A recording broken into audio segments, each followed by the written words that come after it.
NFL talk tonight, and we are taking a tour of the AFC South.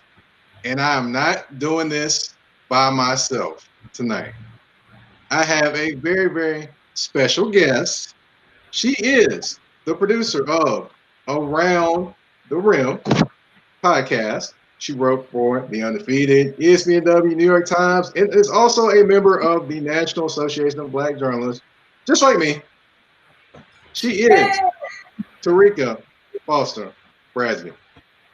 Hey. How are you doing tonight? I'm doing wonderful. Thank you for having me and inviting me to come on. I'm excited. I always love to talk about the AFC South. So this is up. Well, Peter is welcoming you here. He's one of the big wigs at HAPS. He's welcoming you here. Oh, hi, Peter. All right. Well, I know one team that you do not like very much in the AFC. We got to talk about them, though. That's the Tennessee Titans. We do. Well, they took on the Baltimore Ravens this past Sunday. And, with the start of the game, they kicked the field goal. And then this guy, A.J. Brown, caught this nice little fade pattern from Ryan Tannehill. They were up 10-0. Fans are going crazy. They're thinking, oh, we're going to win this game. We got the Ravens number, But it just didn't turn out to be great for them. 10-0 lead was the highlight of the game.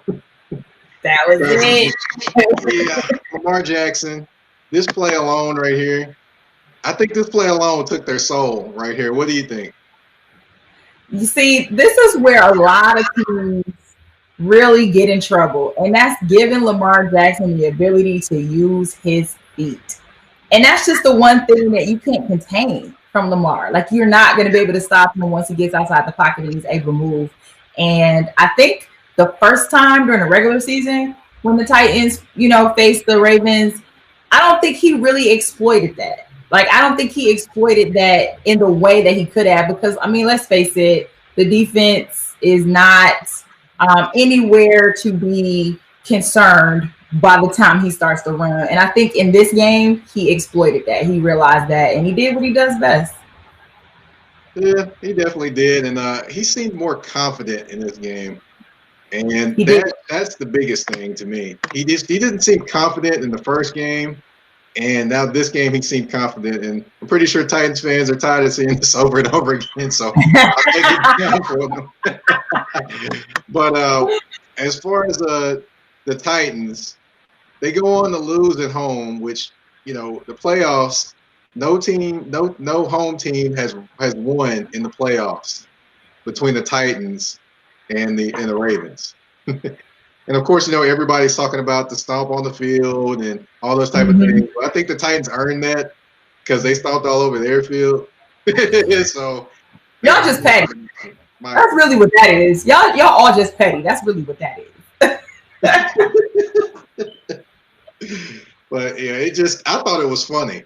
I thought it was pretty funny, to be honest. But hey, it is what it is, and you can't dish it and not be able to take it either. So. Not be able to take it. Yeah, that's exactly what it is. If you're gonna throw it out there, you got to be able to take it back. And right. Again, listen, Baltimore is one of the pettiest teams out there, and I'm usually the petty, right? So I'm not necessarily upset about it, but you got to be able to take it back.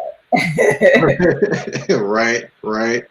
And just looking at that game, the Titans defense actually played a little better than what they usually would, but they still couldn't come up with stops. And that's why it behooves me why Mike Vrabel would go on a 4th and 2 with it less time in the game.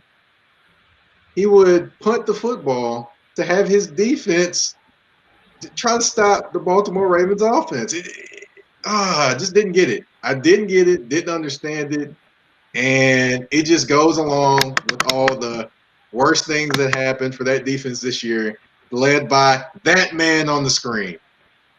And he's not going to take responsibility for the defense, right? I mean, I'm sure in the post game, conference, there were so many different excuses as to why, what, and where. But when you look at this defense throughout the entire season, it's a reason, in my opinion, it's a reason that you guys have done so well when you have been far up.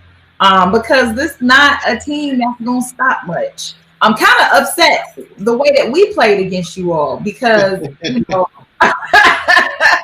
be, it's just, and that's just kind of what I've seen. I think I was looking for huge production defensively from this team just based on what I've seen over the last couple of seasons, and there was a complete drop off to me. And you gotta, Mike Vrabel has got to take responsibility for that. He's got to take responsibility for the secondary for sure. Outside of Malcolm Butler, what was really going on there, so he's got to take that. Yeah, for sure. Go ahead. I can give you a little insight on what actually was going on. You have Kevin Byard trying to play man-to-man against a tight end when he's better as a guy that basically cleans up the mistakes on the back end. You have Kenny Vaccaro kind of going in a rogue type of role. I don't know what role he had him in. Then you throw Adoree Jackson out there, and pretty much every passing play, they went right at Adoree Jackson, who was coming off an injury in the first place. So I don't understand why he just jumped from injury to back to starting after 1 week of being out there. That just didn't make any sense, and it's just an indictment on Mike Vrabel as a defensive coordinator to me. I have no disagreements with that. It's really nothing like that. As I was saying, I just feel like there were so many different holes, specifically in that Titan secondary, that the only person that I could really give credit to for holding his own is Malcolm Butler. That dude had to cover the best, some of the best receivers that they were throwing at him this year. And he did a pretty decent job with that, considering the circumstances. I still don't understand all the money that you guys threw at Vic Beasley only to let him go. Who was completely pretty much non-existent for the defense this year. He was pretty much non-existent this year at all because he gets out to LA. He gets out to Las Vegas, and I think he had like one tackle in 5 games. So that's money lost there. It was terrible. It's like it was terrible. So there's just a lot of things that I think about defensively that the Titans are going to have to fix moving on to next year if they're looking to get over that hump. Now, this is me speaking unbiasedly because, from a biased perspective, y'all need to get through my quad in order to decide next year. But from an unbiased perspective, there's just some holes that definitely have to be filled on that defense, and specifically, in my opinion, in the secondary, because there's just way too many receivers out there that are, looking to come into this year's draft, particularly that are going to be really good and could fall to some of the teams in the AFC South. And Tennessee's going to have to fix that. Yeah. Oh, we got a question here. Somebody said, but don't you think it's the offense's fault they lost, not the defense? Honestly, the offense has been carrying them the entire season. So the defense has to carry them at some point, which they never did the entire season. So that's my thought. It's Bannerman dropping a comment over here. And I actually have to give some credit to Ryan Tannehill, which I never do, and I probably won't ever do it again after this particular show. But I'm going to give some credit to Ryan Tannehill because, he damn near shattered so many of your single season records. And on top of that, he was very consistent, in my opinion, this year. Like, I think, Derrick Henry basically had to do everything, or he did everything. And basically all Tannehill had to do was not mess it up. And he didn't. He didn't do that. Not to me, for the most part this year, he didn't do that. He played well enough to keep defenses honest, that while they were focusing so much of their attention on Derrick Henry, he was able to really get out there, throw the ball. He threw for 3,900 yards this year. So I give credit to Tannehill for being way more efficient than I think people usually give him credit for. Well, I'll say this in regards to Tannehill. I think Tannehill is a little better than what people give him credit for. He made a lot of pinpoint throws in the small areas, especially to A.J. Brown and to Corey Davis, who's a free agent. But, definitely did a few things. Right? What's that?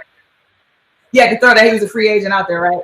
Yeah. I mean, it didn't look very good when he was on the sideline with his helmet off, and they, the last second drive. But but I'll say for that team, just to kind of wrap it up, they actually need a pass rusher. They need a pass rusher in the worst way. They don't really have a lot of money. They probably got to restructure Malcolm Butler's contract, Taylor Lewan. They got to look at that one potentially. So a lot of changes need to happen. They don't need to go the free agent route because we saw what happened. Jadeveon Clowney and Vic Beasley. Vic Beasley was kind of playing powder puff out there. Let's just be real. But as far as Jadeveon Clowney, he was just running around. Didn't really make any tackles. They had 0 sacks between both of them in their time with the Titans. So, I've never been Jadeveon Clowney. I've never been one who thinks that. I never thought that he could be serious in the NFL. I know he had like a year, I want to say maybe a year or 2 years out in Houston where he was really good and showed a lot of potential. But for the most part, he's been injured. He's never really lived up to his potential. And I never honestly thought that he would really be the guy that we all thought he was going to be coming out of South Carolina. So, yeah, that's fair enough. Fair enough. The guy that actually came out and played for San Diego is actually better in terms of stat wise than he is. Yeah. So, yeah, agreed. Well, it's time to talk about your team. Yay! Will be the Indianapolis Colts. I got a question. I'm sorry. Does the Adams family still own the Titans? Yes, they do. Amy Shrunk is still invested into the team, and it's basically going down through their family. They're not giving up that team.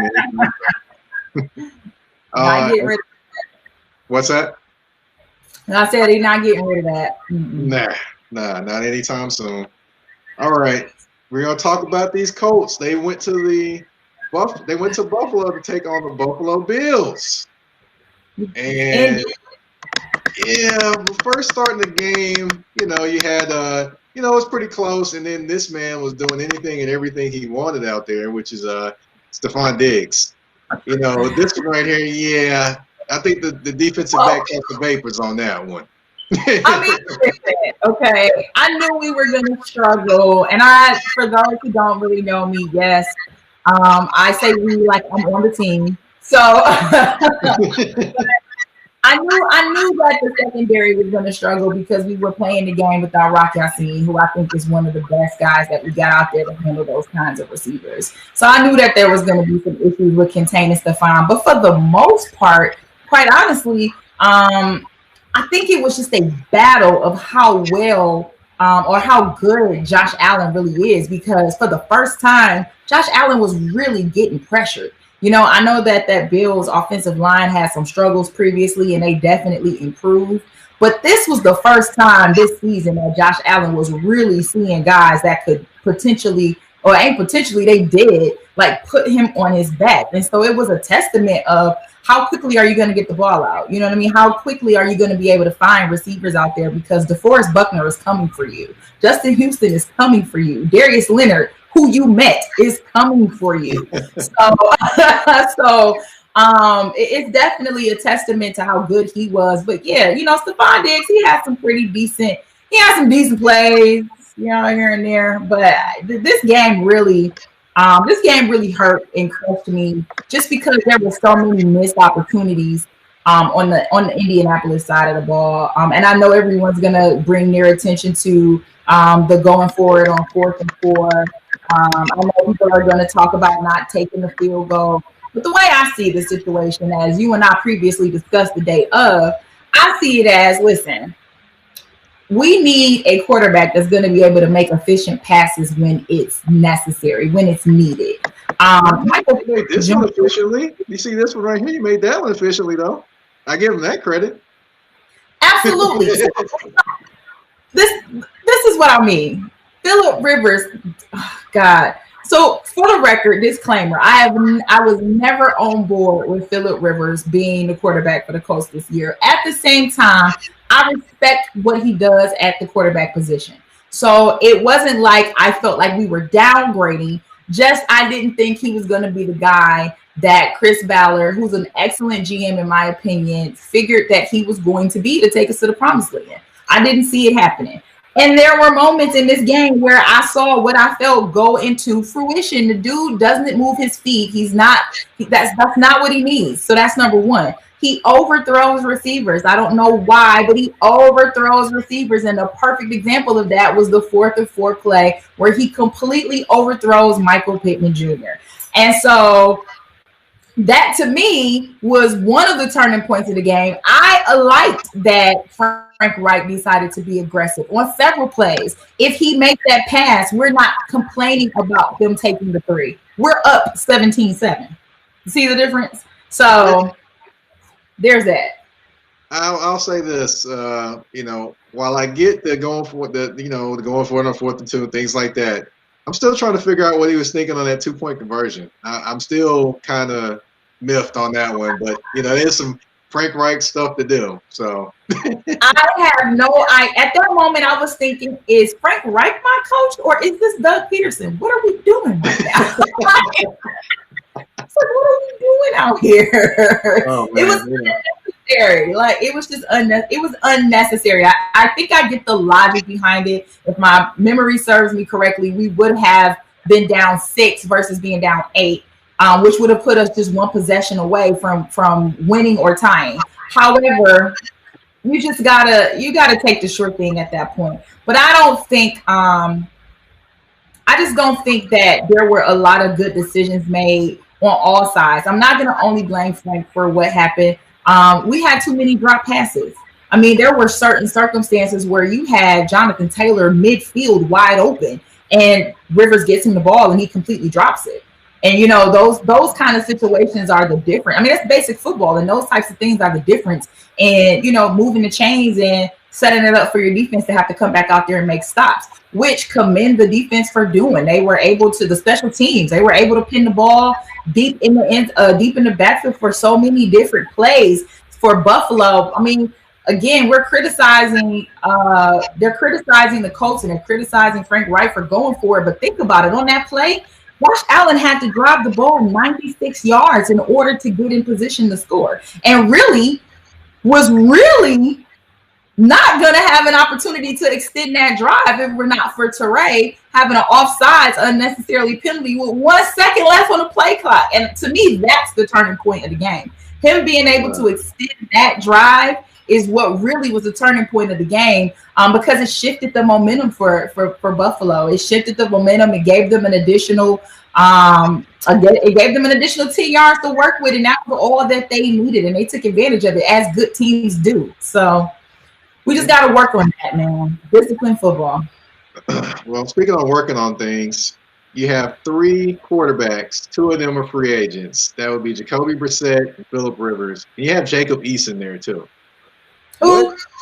Yeah, I know. Jacob Eason, I know. But, the former Georgia guy who got beat out by Jake Fromm and then decided to transfer to Washington and then goes to the draft.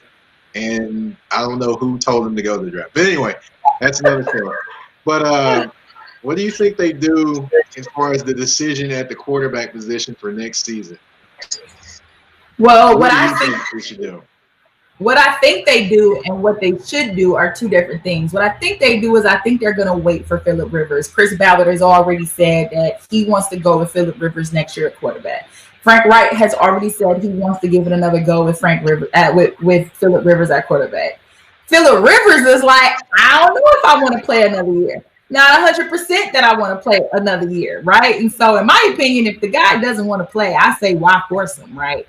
But that seems to be the direction that they want to go in. It seems that the direction that they want to see what Phillip Rivers is going to be able to provide the team in another year. And I just think that, I appreciate what this guy's done. I think he's going to be a Hall of Famer. I think that, when it comes to, numerically guys in his class, yeah, you've got Ben that's got the rings. You've got Eli that's got the rings. But when you also look at the numbers, like this guy's been numerically efficient throughout his career. So I get that. And I get the, the relationship that he has with Frank Wright and what made him want to come to Indy in the first place. But I also look at our cap space. I also look at the possibility that we should put ourselves out there to get a Deshawn Watson.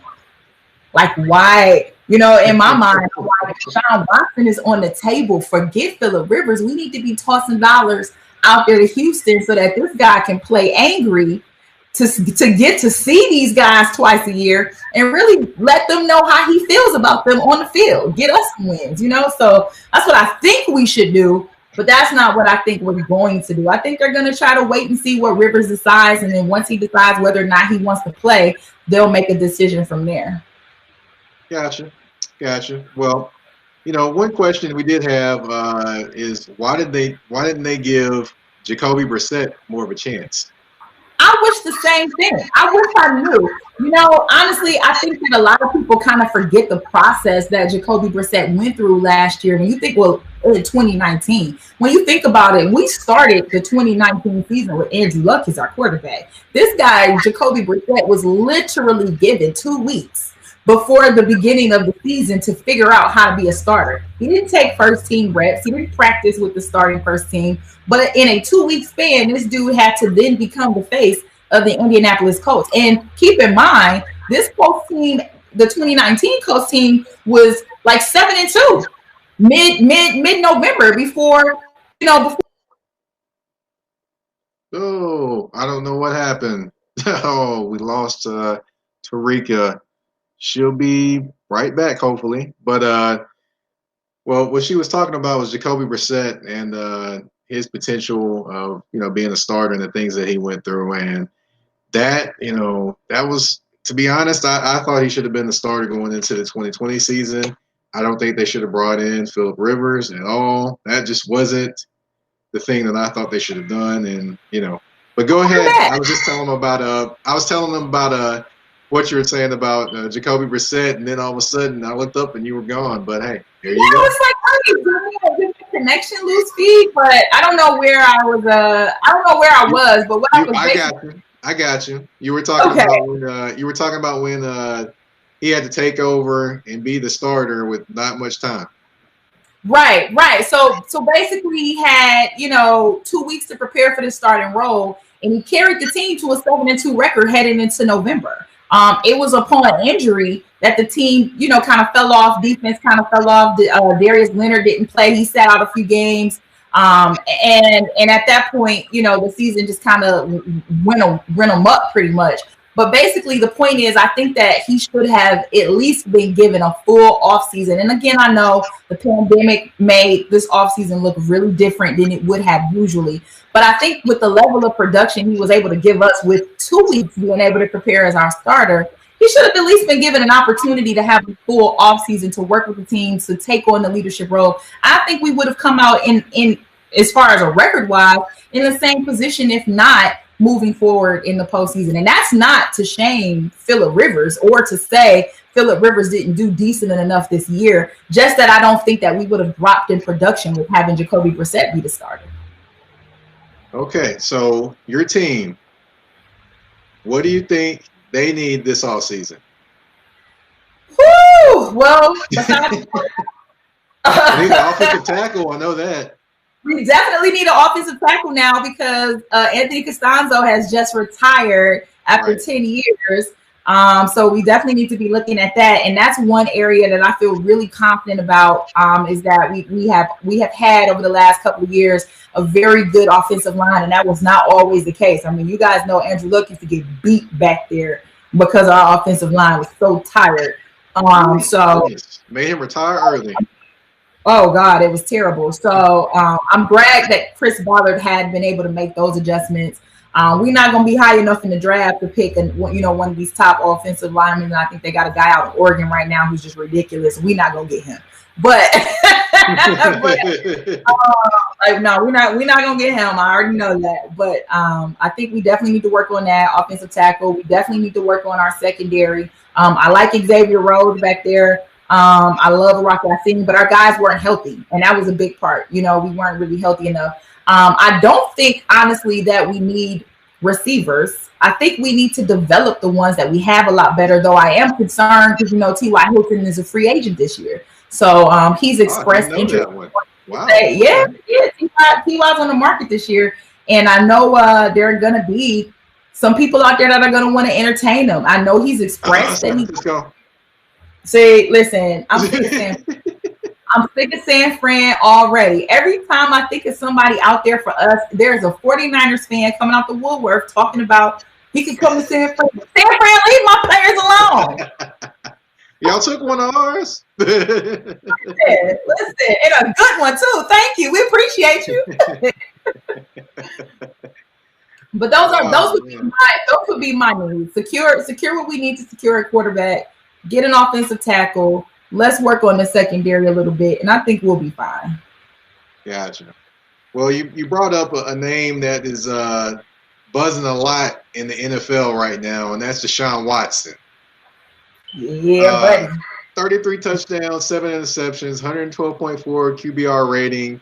Did this all with playing with Brandon Cooks and a bunch of no names, minus Will Fuller, who was halfway through the season and got put on the PED list, suspension. So he's not very happy because, of course, they picked the GM. They asked him about being in the process, said he could be in the process, and then turned around and picked the GM and didn't even let him know about it or let him talk to him about it. I think he's and he found out on social media. What's that? He found out about the GM on social media. That's bad. That's bad. And then it's so bad. You have Andre Johnson come out of a 2-year hiatus of being on Twitter to tell him, hey, you need to go ahead and get out of there. You need to bounce. You gotta bounce. Like, it's so bad. I've never seen somebody so good and so loyal be so disrespected the way Deshaun Watson has been disrespected. But it doesn't surprise me. It doesn't surprise me because if you look at the track record over the last few years with this team, they've done a lot of backhanded stuff. And think about this, how many other teams, this is your franchise guy. At least that's what we've been led to believe, that this is your franchise guy. Can you imagine, Aaron, can you imagine the Packers choosing another GM and not telling Aaron Rodgers? You know what I mean? Can you imagine, moves being made and even now in Tampa? I can't imagine them making moves and not telling Tom Brady, just off the fact that it's Tom Brady. And he's only been there a year. So here's this guy who you've already given away his best receiver for whatever reason that was. You fired Bill O'Brien, as you should have, and not a moment too late. Right. You don't even honor his request to interview Eric Bieniemy for the head coaching position. And this is a guy that's come highly recommended. You got the MVP of the league that has said, yo, Eric Bieniemy deserves an interview at this. So you dismissing Deshaun and Patrick Mahomes. Like, is this what we're really doing? This is the same organization that the owners basically said, remember, we don't let the prisoners run the yard. We don't let the prisoners run the asylum. We don't let the inmates run the prison. That's what he said. So we see the mentality that's building in Houston. So really, come on, Mike, are you really surprised that we are where we are right now? No, not really. But I know Deshaun Watson will look pretty good doing this somewhere else. See what he's doing right there? Let's go ahead and just throw it on out there. Come on, Deshaun. Come on, Deshaun. Yeah, there we go. But a lot of people did that to the Titans this year. I don't know if that was just a great video to show. But as far as teams to go to, I'm going to mention one team, and I already know what the feeling is. You already said the Colts. How about the 49ers? They're a quarterback away. If they're not as injured, then they're a quarterback away. Did you trade Jimmy G for Deshaun Watson? I would do it. Listen, okay, he would absolutely cook in San Fran. That's a tight division too, right? So you think like the NFC West is definitely a tight division. You've got Russell Wilson, you've got Jared Goff, but it ain't really Jared Goff. It's really Aaron Donald. But we're gonna move on from there. And then you got Kyler Murray, who is really. I think that guy's going to be a stud, out in Arizona. So that's a tough division. You add Deshaun Watson to this team, which San Fran has the perfect opportunity to get rid of Jimmy G and just be like, oh, you were injured. Sorry, we needed to move on. when they really want to say you suck and we're mad we ever brought you here in this contract. But it's the best way to do it. But realistically, yeah, like he could fit there. He could fit there. And Kyle Shanahan, with the kind of offenses that he runs and the way that he's able to play to his players, his ability, that's what made him successful. I think he'd be a starter. But do we really want to equip San Fran with anything that's going to make them better? Of course not. So I think we need to, consider bringing his talents to Indianapolis. There's a winning culture there. There's a winning coach there. We have weapons for him to work with, and I just think that'll be a better spot for him. I'll say this about Indianapolis. The one thing I would say is that they gave up first-round draft picks for DeForest Buckner last year, so I don't know if they have the picks to make it happen. So that's one thing I would think of there. They would probably have to trade a player with that. San Francisco probably has the players, and they probably have the picks too. So that would be the thing I would think of. And then also, you got to think of, you always got to think of Bill Belichick in New England. You always got to think of Bill Belichick, though. You always do. And they've got deep pockets, and they've got draft picks. You do, and which really leads me to, and I know we're not going to have this discussion tonight, but that just leads me to think, like, where does that leave Cam, right? And I don't expect him to return to New England anyway, but you got to think, where does that leave Cam? But it doesn't surprise me that New England would be a team that you would bring up, just because Bill Belichick has definitely in the past been known to kind of wait to the last minute. So I don't think that their name would be mentioned as a front runner. Like, they would definitely be a team that would really sneak in there to throw their names in the hat. They would make the, Robert Kraft, he'd make that under the table kind of, low connection to make something happen. And then all of a sudden we turn on our TV sets and they're, breaking news, Deshaun Watson goes to the Patriots, right? Because that's just the kind of way that they operate.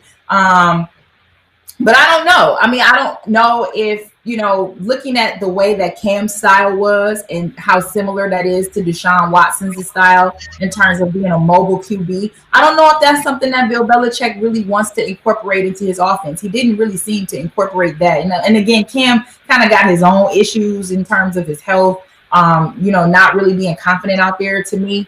His shoulder didn't really look well this year at all. So I'm not necessarily saying that it was Belichick's that it was his offensive scheme or Josh McDaniels' offensive scheme that didn't make Cam successful. But I also think too that if he were to go to New England, he'd be in a similar situation where who are you going to throw the ball to? Ain't nobody out there. So, what do you really, you might be in a better situation from a locker room standpoint, from, the way an organization is ran standpoint, but New England definitely still has to make some roster adjustments on their own to be successful, because this make no never mind for, Deshaun to be there. He ain't got nobody to throw to. Well, I'll say this, they definitely have deep pockets, and I could see them making a run on a wide receiver too. And then also, I looked at a mock draft pretty recently, and it had them selecting Kyle Pitts out of Florida. Now, if they get that guy, that is a matchup nightmare at tight end. Yeah. So, that's one thing I did see. And I'll say this, to kind of wrap that up, it'll be interesting to see what kind of packages get put together, or if it actually does happen that he leaves Houston after signing that mega deal this past summer. So, and let's not forget, Houston definitely has said they have no intentions on trading him. Now, I don't know if that's a stance that's going to change now that they have a new general manager, but they definitely said to Mike Florio, or Mike Florio reported in NBC Sports that, they don't have any intentions on trading him. So we know money is what really talks. So again, we'll see if that's the case. But if I'm Houston, I make Deshaun stay. There's no way I'm giving up that commodity. But if I'm Deshaun, I would rather be on the bench before I put on that Texans uniform anymore. Well, one thing that's going in his favor, the last Houston guy that was disgruntled, although he went about it a different way, is not there anymore. So, hey, he has that feather in his cap. Word to James Harden. But I'll say this, definitely it'll be interesting to watch and interesting to see. And as far as just to kind of wrap up everything, we kind of had a little bit of breaking news today with the Jacksonville Jaguars. They're going to hire former Florida coach, former Ohio State coach, Urban Meyer. I couldn't, I saw this and I was like, is this really going to happen? Is this really going to happen? Then he started talking about finalizing the staff before he even finished the interview. And I was like, oh, yeah, it's going to happen. And here we have. No, So what do you think about that? I mean, I'm really on the fence, right? Like, I don't hate Urban Myers, right? I mean, in terms of this hire, I don't hate this hire. Like, it's not bad. It's just that I'm truly unsure of how successful he's going to be. Just because there aren't too many coaches who make the transition from college to the NFL with no previous NFL experience that really become success stories. I mean, everybody's not a Jimmy Johnson, right? We know what Jimmy Johnson was able to do coming from Miami to the Cowboys. But I think about, a championship caliber type coach in college. I think about Chip Kelly, right? He comes to mind. Chip Kelly was terrible in the NFL.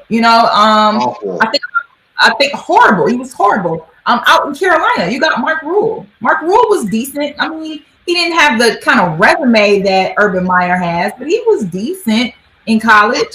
He had some NFL experience, not so much in Carolina. So I guess what you have going for you, is the fact that Urban Meyer has the resume that he has. He has the ability to build programs. He's done it. You know what I mean? He has the ability to bring good players and draft. Well, I won't say draft. He's never had to draft, but he has the ability to bring talent around him. So with Jacksonville having that number one pick, which I'm sure they're going to grab Trevor Lawrence, that's a plus for him. I just don't know, again, how he's going to be able to navigate, a loser's mentality, because that's kind of what they got going on, losing.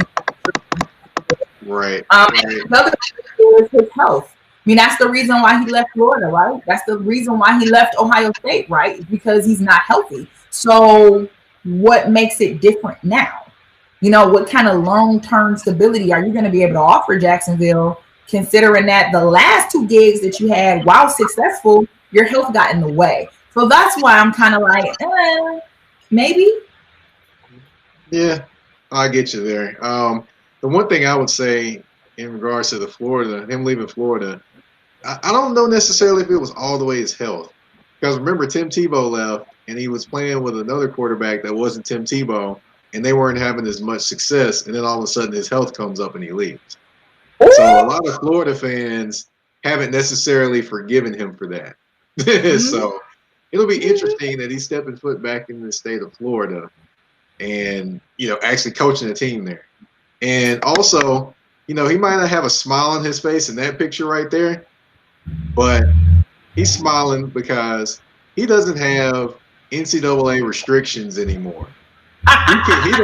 He doesn't have anything he has to follow except for some NFL rules, which are not really that tough compared to the NCAA. So while he's not smiling in that picture, I'm pretty sure he's smiling on the inside because he has no more NCAA regulations to deal with. But do I think he's going to be good down there? I am not for sure. If he comes in and tries to be that rah-rah guy, they're going to tune him out very quickly. One thing what's that?